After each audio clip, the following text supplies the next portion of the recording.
The desert air was thick and hot that Tuesday morning when Dr. Lisa Chen noticed something strange on her computer screen. She had been working at the research center for 3 years now, listening to space sounds and looking for signs of life beyond Earth. Most days were quiet, filled with the usual beeps and static from distant stars. But today was different. The patterns dancing across her monitor looked like nothing she had ever seen before. The signals were too organized, too purposeful to be natural. They came in waves, almost like someone was trying to send a message. Lisa's heart started beating faster as she realized what this might mean. "This can't be real," she whispered to herself, adjusting her glasses and leaning closer to the screen. The signals were getting stronger by the minute. Whatever was sending them was getting closer to Earth. Lisa quickly called her supervisor, Dr. Rodriguez, who rushed over to her desk. Together they watched as the mysterious signals grew more intense. Within an hour, their quiet research station had become the most important place on Earth. The object appeared in the sky just after lunch. It wasn't like the spaceships you see in movies, no bright lights or loud noises. Instead, it looked more like a giant teardrop made of silver metal floating silently through the clouds. It moved with purpose, as if its pilot knew exactly where to go. The small craft landed about 2 miles from the research center, creating a perfect circle in the sand where it touched down. Lisa and her team watched from their windows, barely believing what they were seeing. First contact with aliens was happening right in their backyard. Government officials arrived within hours, surrounding the landing site with trucks and equipment. But before they could set up their barriers, something amazing happened. A section of the strange craft opened like a flower blooming, and out stepped the most incredible being Lisa had ever seen. She was clearly not human, but somehow familiar at the same time. About the same height as a person, but her skin had a soft blue tint that seemed to glow in the sunlight. Her eyes were larger than human eyes, filled with intelligence and curiosity. She wore clothing that looked like it was made from liquid metal, shifting colors as she moved. The alien visitor looked around with obvious excitement, her eyes wide as she took in the desert landscape. She moved gracefully, almost like she was dancing, and seemed completely unafraid of the humans gathering around her. Lisa grabbed her translation equipment and headed toward the landing site, her mind racing with possibilities. This was the moment every scientist dreamed of, actual contact with intelligent life from another world. But as Lisa approached, something unexpected happened. The alien visitor walked straight to one of the military vehicles parked nearby and placed her hands on it. Her skin began to glow brighter, and she spoke in a voice that sounded like music mixed with wind chimes. "This creation belongs to me now," she said in perfect English, though her accent was unlike anything on Earth. "I claim this knowledge for understanding." The soldiers immediately raised their weapons, thinking she was trying to steal their equipment. But the alien seemed confused by their reaction. She moved to another object, a communication radio, and repeated the same ritual. "This wisdom is mine to learn from," she announced, her bioluminescent patterns pulsing with what looked like excitement. "I take this knowledge into my being." Lisa realized the alien wasn't trying to steal anything. Her behavior suggested some kind of cultural practice, maybe a way of showing interest or respect. But the military personnel saw it as aggressive, possibly even an attack. "Wait," Lisa called out, pushing past the soldiers. "I don't think she's trying to hurt anyone. Look at her body language. She's curious, not hostile." The alien turned toward Lisa's voice, and their eyes met for the first time. In that moment, Lisa saw something that changed everything. Intelligence, yes, but also kindness and a deep desire to connect. This being had traveled across the vast emptiness of space, not to conquer, but to learn. "Your knowledge calls to me," the alien said, approaching Lisa with the same graceful movements. She reached out toward Lisa's tablet computer. "This wisdom sings of your people's cleverness. I must understand it." Before Lisa could respond, the military commander ordered his troops to move in. They surrounded the alien visitor with weapons, drawn, treating her like a dangerous criminal instead of a historic visitor. The alien's glowing patterns shifted to darker colors, and Lisa could sense her growing confusion and fear. This wasn't how first contact was supposed to happen. Instead of celebration and wonder, it was turning into a confrontation based on misunderstanding.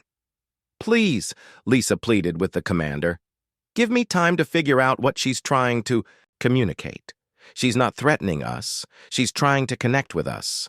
But it was too late. The alien was already being escorted toward a secure transport vehicle, her earlier excitement replaced by visible distress. As they moved her away from her ship, she looked back at Lisa with an expression that seemed to say, "I came here in peace, but you fear what you don't understand." Lisa watched helplessly as humanity's first alien visitor was taken away like a prisoner. She knew that everything depended on what happened next. If they could learn to communicate properly, this could be the beginning of a new age for both species. But if fear and misunderstanding won, it might be their only chance for peaceful contact. The desert fell quiet again, except for the hum of government vehicles disappearing into the distance. Lisa stood alone near the alien craft, wondering if she would ever get the chance to truly understand what their mysterious visitor had been trying to tell them. 3 days had passed since the alien visitor arrived, and Lisa barely slept. The government had moved their guest to a secure facility 50 miles away, but they allowed Lisa to visit as the lead communication expert. Every morning she drove, through multiple checkpoints, past armed guards, and into what felt like a prison rather than a place of scientific discovery. The alien sat in a sterile white room behind thick glass, looking smaller and sadder than when she first stepped out of her ship.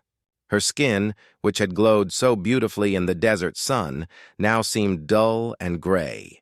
The liquid metal clothing she wore had lost its shimmer, hanging on her frame like ordinary fabric. Lisa pressed her hand against the glass separating them. "I'm trying to understand," she said softly. "Please be patient with us." The alien looked up with those large, intelligent eyes.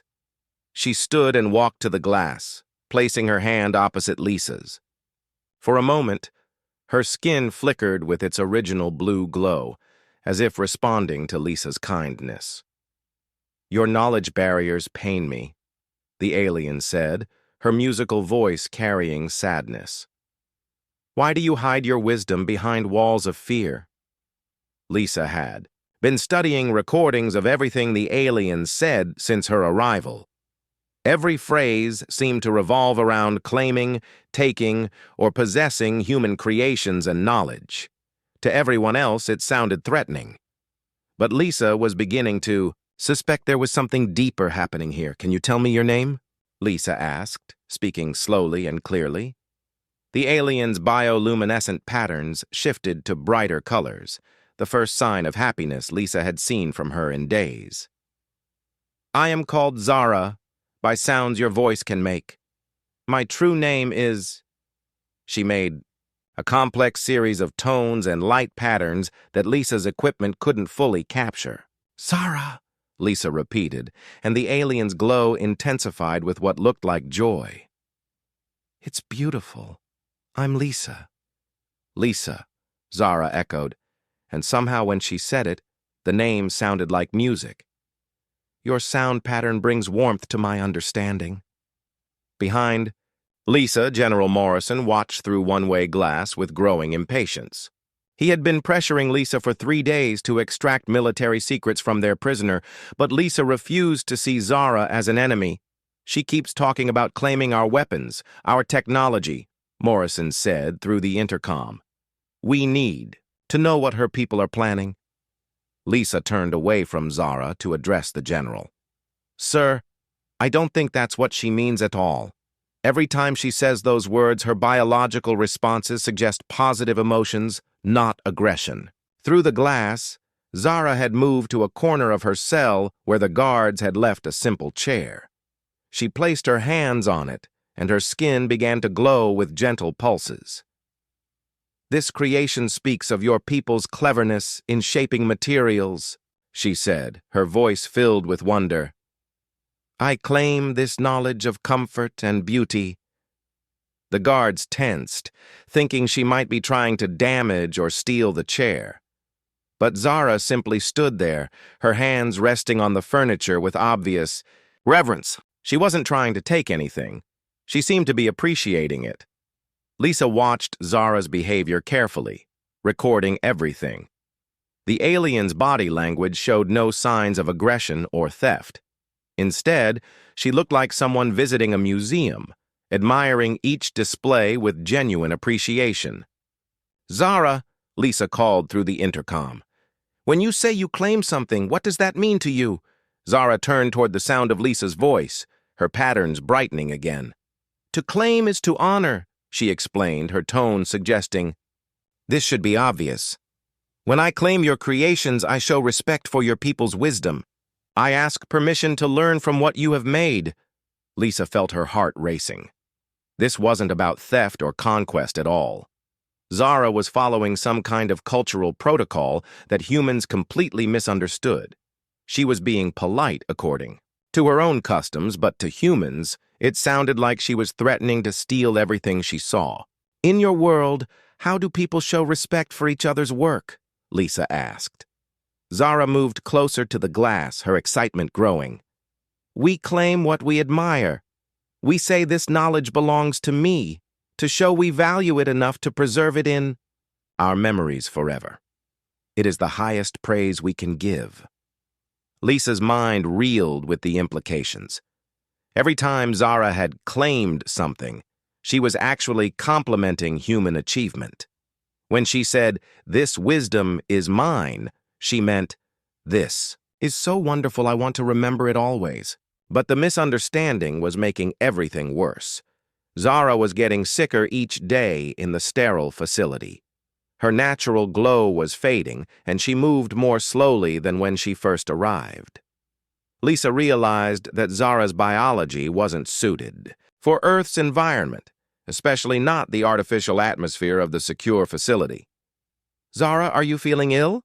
Lisa asked, noticing how the alien leaned heavily against the wall. "Your world's breath is heavy," Zara admitted, her voice weaker than before. "My body struggles to find harmony with your sky's gifts." Lisa quickly called for medical equipment, but she knew human doctors wouldn't understand alien biology. Zara needed help that Earth couldn't provide, and time was running out. As if sensing Lisa's distress, Zara pressed both hands against the glass. Her skin flickered with what little energy she had left. "Do not let sadness claim your spirit, Lisa. Understanding grows slowly, like stars being born. We're going to figure this out," Lisa promised, though she wasn't sure how. "We're going to help you, and we're going to learn to communicate properly." General Morrison's voice crackled through the intercom. "Dr. Chen, we need answers. Can this alien contact her people? Are more ships coming?" Lisa looked at Zara, who was struggling to stay upright. The alien had traveled across impossible distances to reach Earth, probably expecting wonder and friendship. Instead, she found fear and imprisonment. Yet she still spoke with kindness and patience, still tried to bridge the gap between their worlds. "Sir," Lisa said firmly, "she didn't come here to threaten us. She came to learn from us. And if we don't start treating her with the respect she's been showing us, we might lose the most important opportunity in human history." Through the glass, Zara managed a weak smile, her patterns flickering with gratitude. Even in her weakened state, she understood that Lisa was fighting for her. Two beings from different worlds, slowly learning to trust each other despite every obstacle their respective species could create. Lisa worked through the night again, her desk covered with papers, recordings, and empty coffee cups.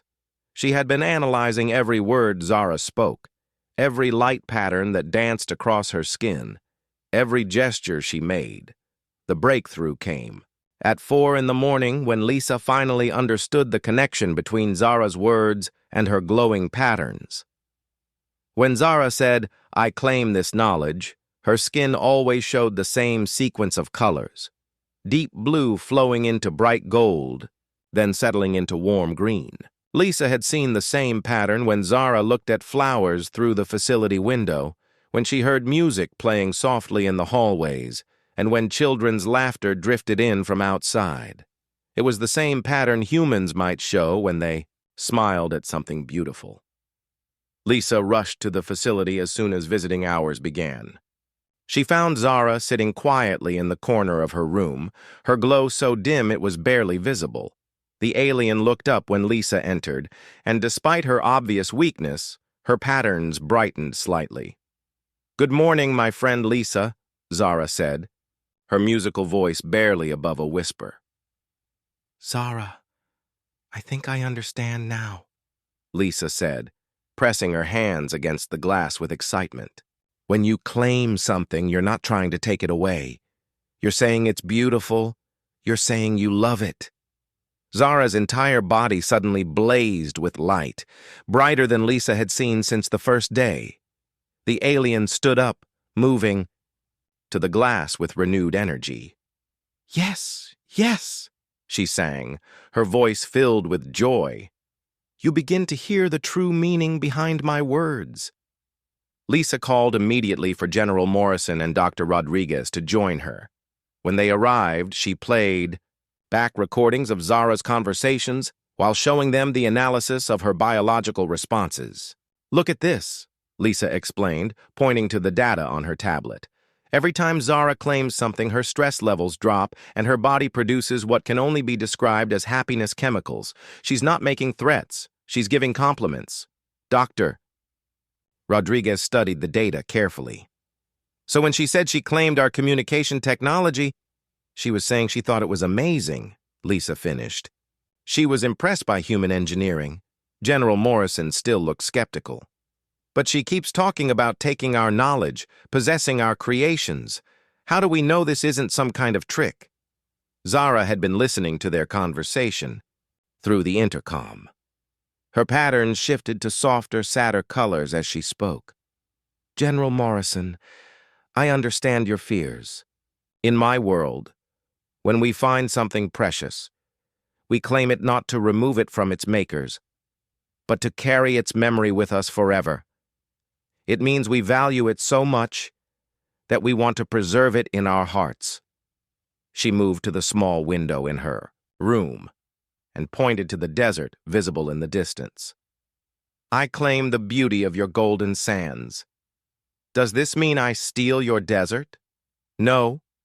It means your desert now lives in my memory as something wonderful." Lisa watched as understanding slowly dawned on the faces of her colleagues. Zara wasn't a conqueror or a thief.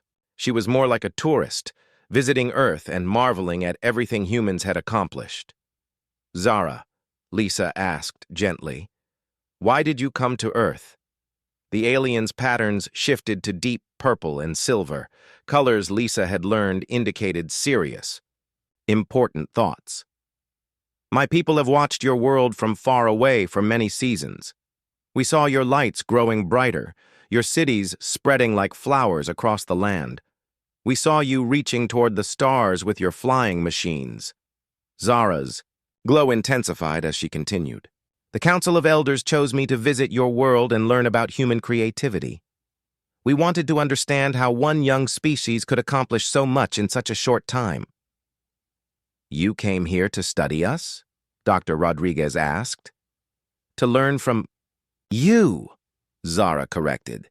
"Your people create beauty in ways my people have never imagined. Your music, your art, your machines that think and dream. We hope to claim this knowledge not to steal it, but to understand it, to share it with our people so they too could appreciate human greatness." General Morrison finally lowered his defensive stance. "You're saying you came here to what? Give us good reviews to the rest of the galaxy?" Zara made a sound that could only be described as laughter, though it sounded like wind chimes dancing in a gentle breeze. "Yes, General Morrison. I am what you might call a cultural researcher. I came to write a report about humanity that would help my people decide if Earth was ready for friendship with the galactic community. The room fell silent as the implications sank in. Humanity wasn't being invaded or threatened. They were being evaluated for membership in something much larger than they had ever imagined. But Lisa noticed that during this conversation, Zara had grown even paler. The alien's breathing seemed labored, and she had to steady herself against the wall several times. "Zara, you're getting sicker," Lisa said with concern. "What's wrong? How can we help you?" Zara's patterns dimmed to barely visible flickers. "Your world's atmosphere is heavier than mine. The walls of this place block the energy I need from your star. My body grows weak without the proper balance of elements." "What do you need?" Lisa asked urgently.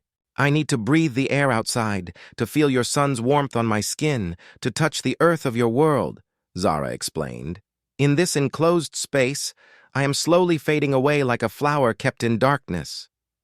Lisa turned to General Morrison with desperation in her eyes. "Sir, we have to let her outside. She's dying in here." "That's not possible," Morrison replied firmly. "She's too valuable to risk. What if she tries to escape? What if there are other aliens waiting for her?" Zara pressed her hand against the glass one more time, her light so dim now that Lisa could barely see the patterns on her skin. "I understand your caution, General, but I came here in peace, hoping for friendship. If I die in this room, what message does that send to my people? What will they think of humanity then?" The weight of that question hung in the air like a storm cloud. Lisa realized that Zara's life wasn't just important for scientific reasons. The alien's survival might determine whether humanity's first contact with galactic civilization would be remembered as a moment of wonder and friendship, or as a tragedy born from fear and misunderstanding.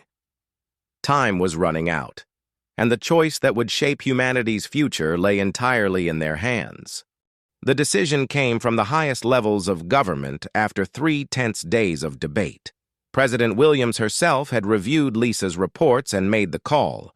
Zara would be moved to a secure outdoor facility where she could recover her strength.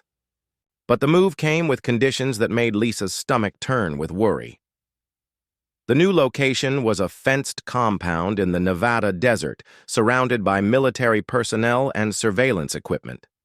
It was better than the sterile indoor facility, but it still felt more like a prison than a place for peaceful contact between species. When Zara first stepped outside into the desert sun, the transformation was miraculous. Her skin immediately began to glow with renewed vitality, shifting through colors Lisa had never seen before. The alien took deep breaths of the dry desert air and actually seemed to grow taller as energy returned to her body. "Your star's warmth feels like home," Zara said, stretching her arms toward the sky. "I had forgotten how beautiful life could feel." Lisa watched with relief as Zara's health improved by the hour. But their peaceful moment was interrupted by Colonel Hayes, the new military overseer assigned to the project. Unlike General Morrison, who had at least been willing to listen, Hayes viewed Zara purely as a source of intelligence to be exploited. "Dr. Chen," Hayes said, approaching them with a tablet in his hand, "I need you to ask the alien about her weapons technology. Our analysts want to know about their defensive capabilities." Lisa felt her heart sink. "Colonel, her name is Zara, and she's already told us she's a cultural researcher, not a military officer." "Every alien is a potential security threat," Hayes replied coldly. "I want detailed information about their spacecraft, their weapons, and their military strength." Zara had been listening to their conversation, and Lisa could see the alien's patterns shifting to the darker colors that indicated distress. After days of progress in building trust, they were sliding backward into suspicion and fear. "Zara," Lisa said gently, "you don't have to answer questions that make you uncomfortable." But Zara stepped forward, her patterns brightening with determination. "I will share what I can, Lisa. If knowledge can build bridges between our peoples, then I claim the responsibility to provide it. Over the following days, something beautiful began to happen despite Colonel Hayes's suspicious oversight. Zara and Lisa started a true exchange of ideas that went far beyond military concerns. Zara shared stories of her world, a planet where cities grew like living trees, where art was created through collective dreaming, and where conflicts were resolved through shared meditation rather than violence. She described technologies that seemed impossible to human understanding, machines that cleaned the air by singing to it, transportation systems that moved people through crystalline tunnels of pure energy. In return, Lisa showed Zara human achievements. That left the alien glowing with wonder. When Lisa played box music through portable speakers, Zara's entire body pulsed with colors that created their own visual symphony. When she saw photographs of human art from around the world, Zara claimed each piece with such reverence that Lisa began to understand the true depth of the alien's appreciation for human creativity. "Your people create beauty from pain," Zara observed after Lisa showed her paintings created during wartime. "This is a gift my people have never learned. We have always avoided suffering, but you transform it into something meaningful." But their growing friendship was creating problems neither of them had anticipated. Signal intercepts revealed that Zara's people were sending increasingly urgent messages demanding her immediate return. They were worried about her extended absence and wanted their cultural researcher back home. At the same time, Colonel Hayes was pushing harder for military secrets. He brought in weapons experts who wanted Zara to examine human military technology, hoping she would reveal the weaknesses in alien defenses. The colonel seemed to believe that first contact was inevitably leading to conflict. "This isn't what we agreed to," Lisa protested after Hayes announced plans to have Zara inspect classified weapon systems. "She came here in peace. We can't treat her like a spy." "The safety of this planet is my responsibility," Hayes replied. "If her people decide we're a threat, we need to be ready." Zara found herself caught between two forces pulling in opposite directions. Her own people wanted her to complete her mission and return home immediately. The humans around her were split between those who saw her as a friend and those who saw her as a potential enemy. Late one evening, as Lisa sat with Zara under the desert stars, the alien shared her deepest concern. "My people are losing patience with my mission," Zara said, her patterns flickering with anxiety. "They fear that Earth's governments will use me as a hostage or try to force military secrets from me." "And they're not wrong," Lisa admitted sadly. "Some people here do see you. That way?" Zara looked up at the stars, which seemed brighter and more numerous in the clear desert sky. "I came here believing that understanding between species was possible. I still believe this, Lisa. But belief alone may not be enough." The next morning brought news that changed everything. Zara's people had sent another message, and this time it included a deadline. If their researcher was not returned within 7 Earth days, they would assume she was being held against her will. The message didn't specify what would happen after that, but the implication was clear enough to send shockwaves through every government on Earth. Lisa realized they were running out of time to prove that humanity could be trusted with contact from the stars. Everything depended on the choices they made in the next few days, and those choices would echo across the galaxy for generations to come. As Zara prepared for what might be her final week on Earth, both species stood at a crossroads that would determine whether first contact would be remembered as humanity's greatest achievement or its most tragic missed opportunity. The final 3 days passed like a whirlwind of activity and emotion. Lisa barely slept as she worked with Zara to create something that had never existed before: a guide for peaceful contact between human and alien civilizations. They called it the First Contact Protocol, and every word they wrote together felt like it carried the weight of both their worlds. Zara's ship had been quietly powering up, preparing for departure. The alien explained that her people had designed the craft to respond to her biological signals, so it would be ready to leave the moment she needed it to be. The technology was beyond human understanding, but Lisa found comfort in knowing that Zara could return home safely. "I wish you could stay longer," Lisa said as they sat together on the morning of Zara's final day. "There's so much more we could learn from each other." Zara's patterns glowed with warm gold and soft blue, colors Lisa had learned meant deep affection. "Time is like a river, my friend. It flows always forward, but it carries our memories with it. Our friendship will travel with me across the stars." Colonel Hayes had been pushing until the very last moment for military information, but President Williams had finally ordered him to back down. The decision came after Lisa's preliminary report reached the highest levels of government, explaining that Zara's mission would determine humanity's future relationship with galactic civilization. 1. Cultural researchers' opinion can't be that important, Hayes had argued in his final meeting with Lisa and Dr. Rodriguez. "It is when that researcher belongs to a civilization that's been watching us for decades," Lisa replied. "Zara isn't just visiting Earth. She's deciding whether humanity is ready to join something much bigger than ourselves." As the sun reached its highest point, Zara began the process her people called the claiming of departure. It was a ceremony that honored everything she had learned during her time on Earth, and Lisa felt privileged to witness it. Zara walked slowly around the compound, touching objects and speaking in her musical voice. "I claim the wisdom of human chairs, which show your care for comfort and rest." Her hand rested on a simple plastic chair, but she spoke as if it were a precious artifact. "I claim the knowledge of human barriers, which demonstrate your ability to create boundaries while still allowing connection." She touched the fence that surrounded them, her patterns brightening with understanding rather than resentment. When she reached the spot where Lisa stood waiting, Zara performed something Lisa hadn't expected. The alien knelt down and touched the desert sand, her entire body blazing with the brightest light Lisa had ever seen from her. "I claim the patience of Lisa Chen, teacher and bridge builder between worlds," Zara announced, her voice carrying across the compound.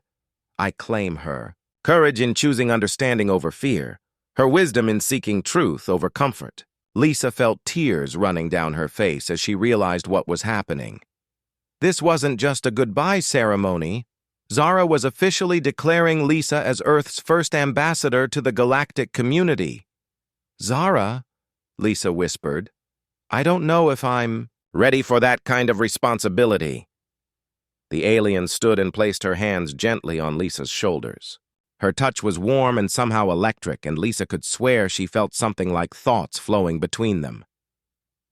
"Readiness is not required for greatness, my friend. Only the willingness to try." Dr. Rodriguez stepped forward with a small device Lisa had never seen before. "We've been working on something too," he said, handing the device to Zara. "It's a communication system designed to send signals to your ship from Earth. If your people decide to make official contact someday, we'll be ready to welcome them properly." Zara examined the device with obvious delight, her patterns dancing through the entire spectrum of colors. "You have created a voice that can sing across the darkness between stars," she marveled. "I claim this gift as proof of human ingenuity and hope."